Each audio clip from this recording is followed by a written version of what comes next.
Hey y'all, so welcome to the Unraggedy Nonprofit. I'm Ty Boone, of course. Today's episode is about numbers. The craziest thing, it's been a trend. People have been doing this since the beginning of time, but folk are faking numbers in hopes of impressing the funder, I guess, right? But we don't fake it till we make it here. There's no reason why you should be faking your service numbers anybody. Because guess what? That's a lie. If you tell them you're committing fraud, so you get in trouble for doing something like that.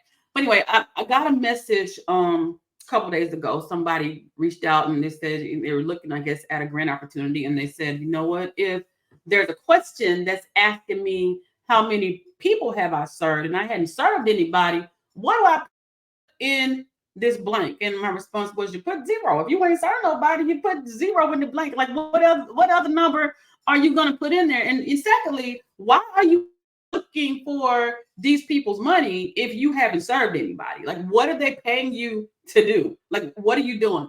There's so many myths out there about grant funding, especially nonprofit grant funding. This is not the federal student aid. This is grant money to support your organizations. People would have you to believe that you could just apply for grants and not really do anything, just get money to just be getting money. And that is not the way that you're supposed to be doing things over here. If you have an organization and you haven't served anybody, that's a problem. You don't really have an organization. You have something on paper, but you don't have an organization if you're not serving. An organization is supposed to serve. And the truth of the matter is, even if you don't have grant money, you're still supposed to be serving. You have an organization. There's several ways to fund your organization. Grants are just one of the ways to fund your organization. But for some reason, people think that they can't serve unless they get grant money. And then, so for that reason, they start making stuff up. People just start lying on grant applications, pretending that they've served a bunch of people so that they can get money. Again, that's fraud. If you're caught up in a lie, if there happens to be an audit, either from the grantor or whoever audits you and find out that this is not true, then what are you going to do about that? And some of y'all, tell stories or lie on your applications knowing that it doesn't even make sense, right? If you're saying things like you serve 10,000 people, yet you have, you're submitting a 990 postcard that says you're operating under $50,000. Tell me how you even made that possible. Like, what are you doing? Are you really serving the way you say that you're serving, or are you making stuff up? A lot of grant applications will start out with the question asking you about your service numbers, asking you to break down the number of that you serve, because they're really trying to figure out how the service numbers progress toward impact. A lot of y'all are working by yourself, the raggedy nonprofits that don't work with people, because again, organizations are a group of people coming together to solve a problem. If you're working by yourself, you're not an organization, but that's another topic for a different day. A lot of y'all are working by yourself and just making up stuff. I've seen people go into applications and just start closing their eyes and typing in numbers because they're trying to impress the funder, and they believe that if they put a large enough number in there, that the grant maker is going to give them some money. Sometimes it works. Like sometimes the grant maker or the reviewer is not even looking close enough, and they go, "Oh, I'm gonna give them some money because they serve a bunch of people," and then you come to find out later on you haven't served anybody. Don't make up the numbers. If you are in a grant application and they're asking questions that you find extremely hard, that you have no answers to, that you have to lie about, then this is not the grant for you. Not everybody is grants, and there's a question about grant readiness. People ask me about grant readiness all the time. I have a readiness assessment that I give to folks to determine whether or not they're ready for the kind of grant that they are seeking. Most of the time, people aren't, especially a lot of these founder-led organizations, a lot of experienced and undereducated organizations are just not ready for the kind of grant that they are seeking. So when the questions are too hard, is evidence that you are not ready. If they're asking you for certain things that you don't have, or that you don't even know, what it is, you can't define these things, or you have to lie about these things, then that's a great sign that you're not ready for the kind of funding that you were seeking. So when you're ready to apply for a grant, you're thinking that you apply for a grant, take a look at the application. If they're asking questions and you know that you got to make up the answer, I'm talking about creative writing. I'm not talking about telling, being a great storyteller and being able to things like time spent and other things that you can use to show that you've actually doing the work, or pounds of food that you've distributed. And I'm not talking about that. I'm talking about when you get into applications and they ask you questions and you just make up the answer. You just like, I ain't serving nobody, but I'm gonna put 50 right here. Why would you even do that kind of thing? You're not ready for that. You're not ready for that opportunity. Find an opportunity that you are ready for, even if that opportunity is smaller. Some of us, we get out here and we feel like I got a nonprofit. I have to go for the big stuff right away because I see other organizations going for the big stuff. And you're not even understanding or knowing the process that organization had to go through, or to get to, in order to reach that level of success that they're reaching. Nothing is overnight. And I know folks tell y'all that it is. Y'all are looking at these opportunities. I see grants coming from, grants.gov, those big old grants, and people who don't even have a board are out here trying to get those grants. Who's gonna hold you accountable for $1 million? And you saying that you're working by yourself. These kind of things are the things that get you in trouble. And no, you don't fake it until you make it. You don't make up the documentation. Not just service. We got people who are making up a lot worse things than service numbers, falsifying budgets and those kind of things. That is fraud. You gonna go to jail. That's where you're going. Y'all don't believe me, right? Y'all making up stuff just so that you can get money, and it's an act of desperation that's really separates the raggedy from the unraggedy, right? Raggedy folk act out of desperation. Raggedy folks say, hey, if they gonna give me some money, whatever lie I got to tell them, I'm gonna tell them so I can get this money. That's a raggedy mentality. It is not that. It's never serious. It's not that serious. I know you got to serve people. I know you need money to get service done, but you don't have to make it up. What happens when you are faced with, someone coming to audit you and really figuring out, hey, they couldn't possibly serve 500 people. They ain't even serve 5 people. What happens when your financials don't line up with the rest of your organization? When you're saying that you served X number of people, but it's not humanly possible that you did that based on the other pieces of your paperwork. If you really want to fund your organization and you want to fund it successfully, you got to operate with integrity. Telling lies and making stuff up about your organization, temporarily that may be, and some people don't care. Some people are cool with that. Some people are like, you know what, they're going to give it to me. If I got to tell a lie, if I get away with the lie, I'm cool and I'm going on. But that's not how you want to do this. You want to be able to serve people, serve them with integrity, and you also want to operate in you're getting what you need to get in order to serve them. That's the only way it's going to work out for your good. And I'm sorry, but that's how it is, right? Making up numbers, making up, there are folk who falsify having board members. There are people who right now may have you on their board and you don't even know it. People who, your state says you got to have 3 people in order to be considered a solid organization, and they'll submit your name and your address on these documents and say you're on the board. You don't even know it. You don't even know that they put you on the board. This is making up stuff. They're funding opportunities that will ask you things. How many people you serve. What are your programs? Things like programs and that kind of information. You're supposed to have that before you get into the grant. You're supposed to know, what is it that I'm trying to do? What am I trying to get funding for? How much does it cost to operate this program? How much do I already have toward this program? Who's already given to this program? Those things that you're supposed to know. When you get into the application and you have to lie about it, that's not your thing. That's not the one that you should be seeking. You need to, figure out what else can I look for? What other kind of opportunities can I look for? Maybe it's not a grant. Maybe it's a sponsorship opportunity. Maybe this is an opportunity for you to go out and fundraise. Maybe you should be collecting donations. Maybe you need to sell something. I don't know. But if you got to lie to get it, then you don't need it. Stretching the truth and lying is the same thing, right?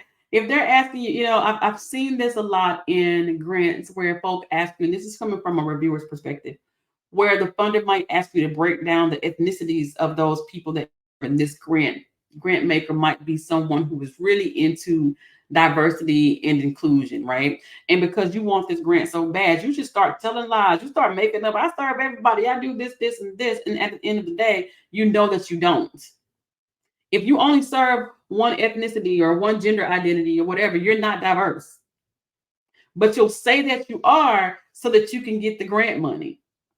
We got to start doing better as organizations if we want to really be in a position to get the kind of funding that we are seeking, to be sustainable, to be funding worthy organizations. We got to stop the lies. Hey, to take it slow. That's what's happening with most people is we don't want to take it slow. We want to wake up tomorrow and we want to have $1 million organization. We don't want to take the time and go through the programs. We don't want to go through the process. We want to wake up and we want to have $1 million. So if we have to lie to get it, that's what we're doing.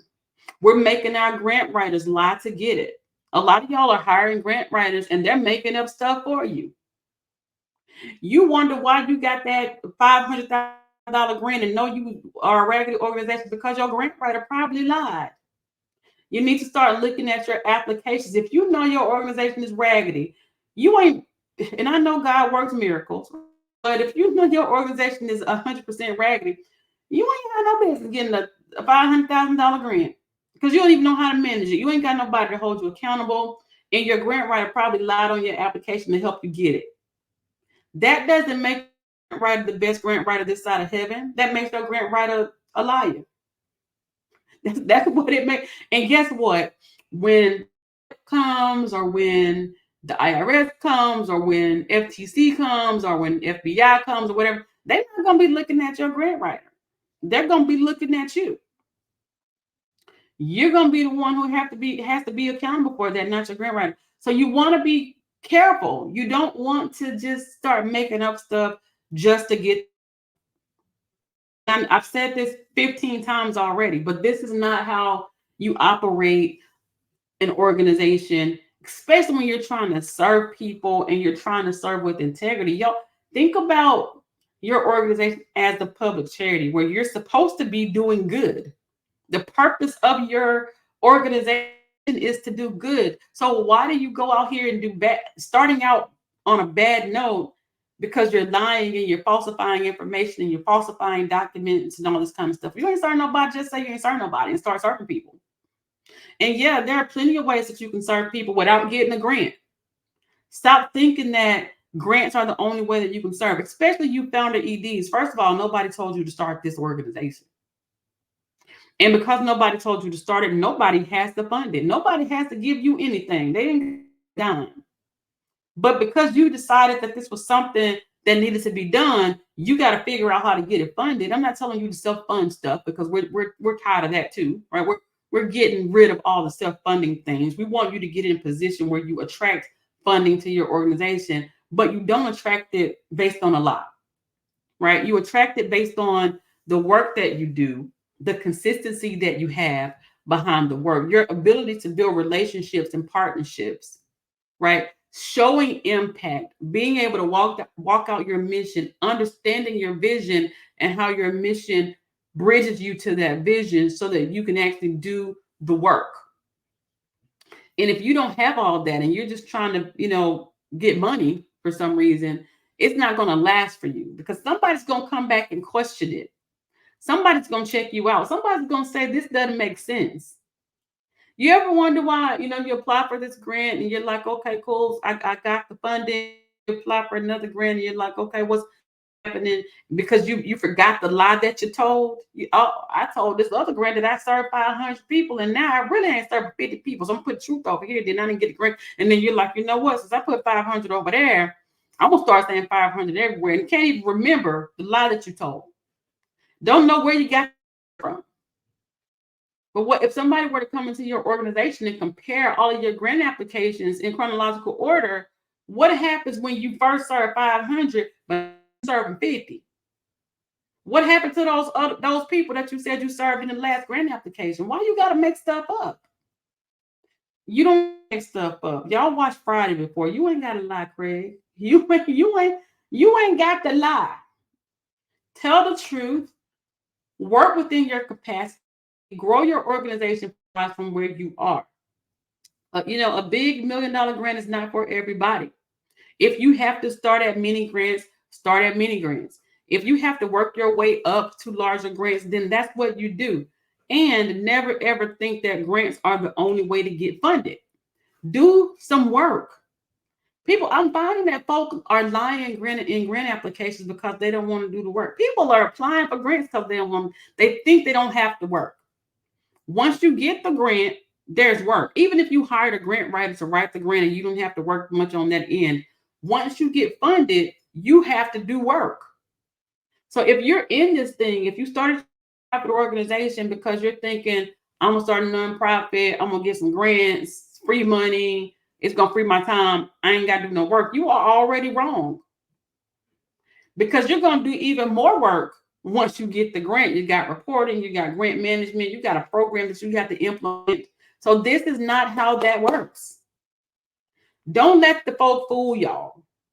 Okay, stop making up stuff just so you can get grant money. That's not only is that fraud, that's stealing. You're stealing from the funder when you're lying on your grant applications. When you're making, again, this is not the same thing as creative storytelling. This is not the same thing as writing a persuasive proposal. I'm talking about flat out falsifying information. Usually numbers is what we're falsifying. You want to make sure that you're doing what you're supposed to be doing, that you're not falsifying information. You don't want to get in trouble. You don't want the, Federal Trade Commissions. You don't want FBI. You don't want IRS. You don't want these people knocking at your doors because you made up stuff. Because you created a document that wasn't an actual representation of your organization just so you can get the funding. And I didn't know is not good enough. You know when you made stuff up. You know there's a difference between being creative in your proposal and straight out making stuff up. Let's not do that. Moving forward, let's make sure that we're telling the truth. Of course, like I said, there are ways that you can magnify your services, where you might be able to report the number of hours that you spent on something, the number of pages that these folk read, how many pounds of food did you give away, how many nights of service or nights of stay were they able to have to make your application look better. But we're not going to make up information. You're going to have to learn how to communicate your service, even if you're serving small. You don't have to serve 1 million people to get $1 million. You have to know how to communicate the impact that you make within the numbers that you do serve. Okay. So yeah, be sure to join me for the Unraggedy podcast for future episodes. I got a whole lot to share with y'all. If you want to be a guest on the Unraggedy podcast, check out the hot seat so that you come on and be a guest on the Unraggedy podcast. Be sure to go out and get my book, the Be Worth Funding book. You don't want to miss anything about this book. Go ahead, go get the book. If you got the book already, get the workbook. Workbook is a really great companion to the Be Worth Funding book. These things that I talk about on the Unraggedy podcast, how to make sure that you are writing proposals that make sense, how to make sure that your programs make sense, what kind of leadership should you have in order to ensure that your nonprofit is not raggedy. It's all up in the workbook. Y'all can go to my website at tyboone.com and check that stuff out. But stop making up stuff. Operate your organizations with integrity. Learn how to be factual with the information that you provide. Learn how to collect data. Sometimes you end up making up numbers because you're not collecting data. You're like, I didn't collect data, so I forgot how many people I serve. So I'm just gonna put this on here. I'm just gonna do that. Stop doing that. A simple spreadsheet, job forms, Salesforce, all these things that you could use Apricot, to collect data. Whatever you want to use. I don't really care at this point. But you want to be able to collect data so that you can communicate the truth to your funders. All right? I'll talk to y'all next time. See y'all on the next episode of the Unraggedy Nonprofit. Bye.